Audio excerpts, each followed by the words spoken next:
Vitajte pri novej časti relácie Fresh.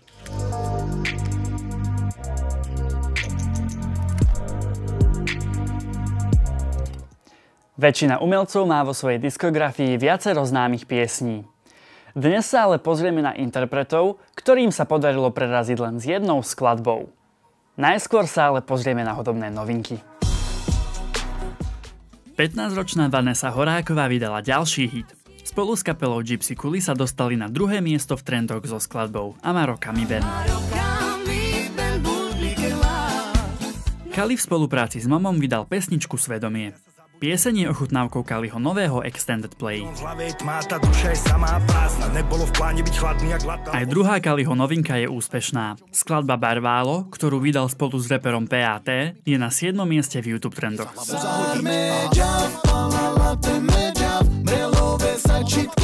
Ariana Grande sa v skladbe We Can't Be Friends zmieruje s rozchodom. Svojmu ex odkazuje, že už viac nemôžu byť ani kamaráti.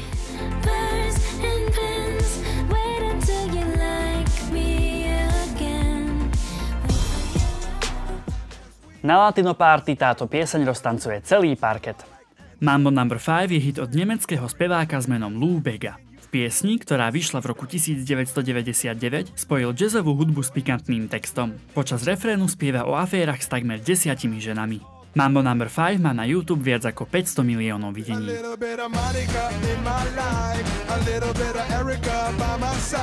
Druhou najúspešnejšou skladbou tohto interpreta je Sweet Like Cola. Aj táto pieseň ukazuje, že Lou Bega skutočne miluje ženy. Ako vyplýva z názvu skladby, ženské bosky sú podľa neho sladké ako kola.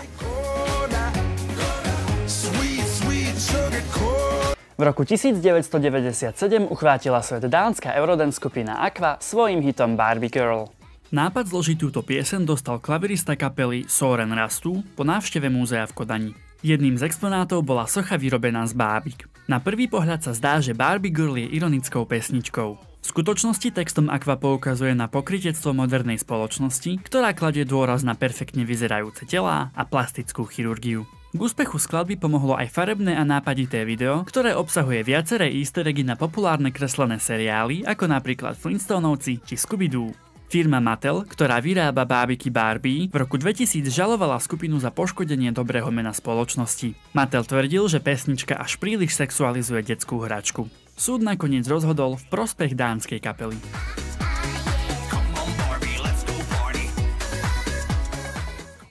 K ďalším skladbám tejto skupiny patrí napríklad My Oh My, Lollipop, Candyman či Dr. Jones. Rovnako ako pri Barbie Girl, aj texty týchto piesní obsahujú sexuálny podtón.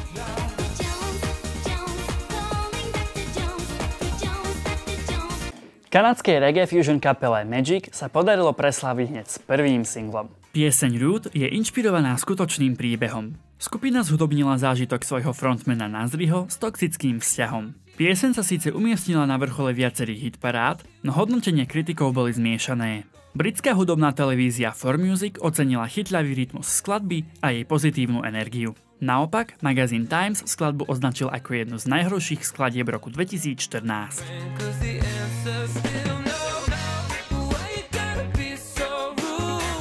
Skupina Magic vydala zatiaľ 3 štúdiové albumy, no zatiaľ sa žiadnej piesni nepodarilo dosiahnuť taký veľký úspech ako ich pilotnému singlu. Najbližšie k tomu mala skladba No Way No.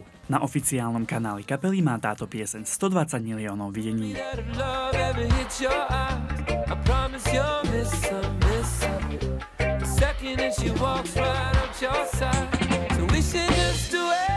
Vydal síce 3 albumy, ale všetci poznajú len jednu jeho pieseň.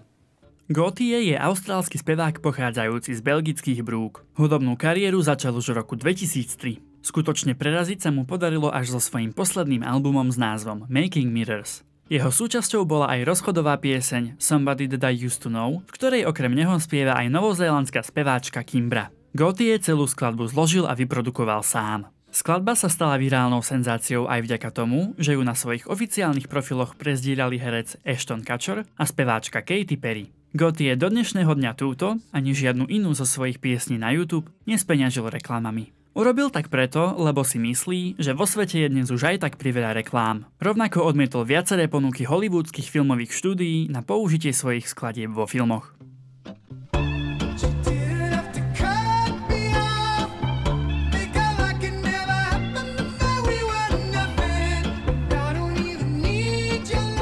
roku 2014 sa Gotye rozhodol prestať venovať speváckej kariére. Zo sveta hudby však nikdy neodišiel.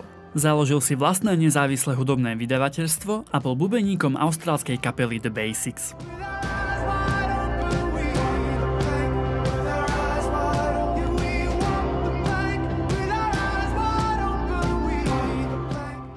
Zamilovaná do muža, ktorému sa páči gitarista jej kapely. To je dejová línia klipu Call Me Maybe.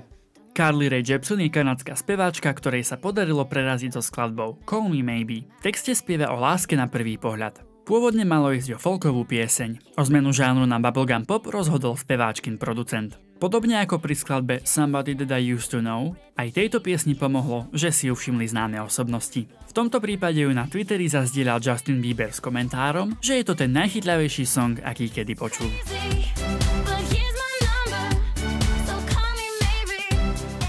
Carly Rae Jepsen má na svojom konte dovedna 7 štúdiových albumov. Ten posledný, The Loveliest Time, vydala minulý rok. Okrem Call Me Maybe dosiahla značný úspech aj skladba I Really Like You. V jej videoklipe si zahral svetoznámy herec Tom Hanks. Žiadne ďalšie speváčkine piesne neovládli hudobné rebríčky tak ako tieto dve.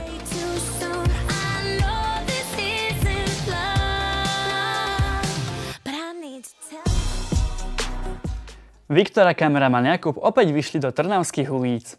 Tentokrát sa ľudí pýtali, či poznajú aj iné piesne od interpretov, ktorých sme si dnes ukázali.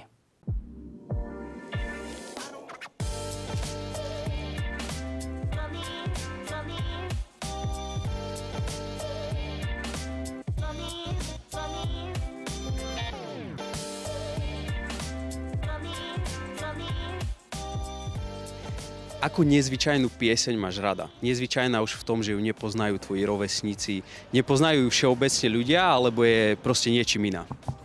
Ja si myslím, že by to mohla byť pesnička Humor.sk, pretože ja ju počúvam už dlhé roky, odkedy som bola malinká a stále si ju užívam či už na chatách, alebo hocikam idem. Tá pesnička je Crawl od Beth Van Rose, pretože vyšlo to iba pred pár dňami. Three Little Pigs and Big Bad Wolf od Jules TV, lebo to znie ako detská pieseň, ale je to ako keby taký rap. Od Ludovika Einaudiho, je to Experience, a je to vlastne také, že klavír len. Blink Bang Bang Born od Creepy Nuts. A asi preto, lebo to poznajú ľudia z anime. 19 od Nedviedovcov, pretože ju počúvali moji rodičia a príde mi tým veľmi významná, pretože oni ju mali radi a tak nejako sa to prenieslo na mňa. Za mňa Horký žeslí, že Vlak. Od interpreta Corpse, White Tea. A myslím si, že v mojom okolí to tak toho interpreta nepočúva a je významná tým, že ten interpret má od prirodzenia, že strašne hrubý hlas, lebo má takú chorobu, niečo so žalúdkom. Svet showbiznisu je veľmi nestály. Jeden deň môžete mať na konte medzinárodný hit, ďalší deň zase môžete byť úplne neznámi. Dôležité však je pamätať, že sláva nikdy nie je všetko. Dovidenia na budúce.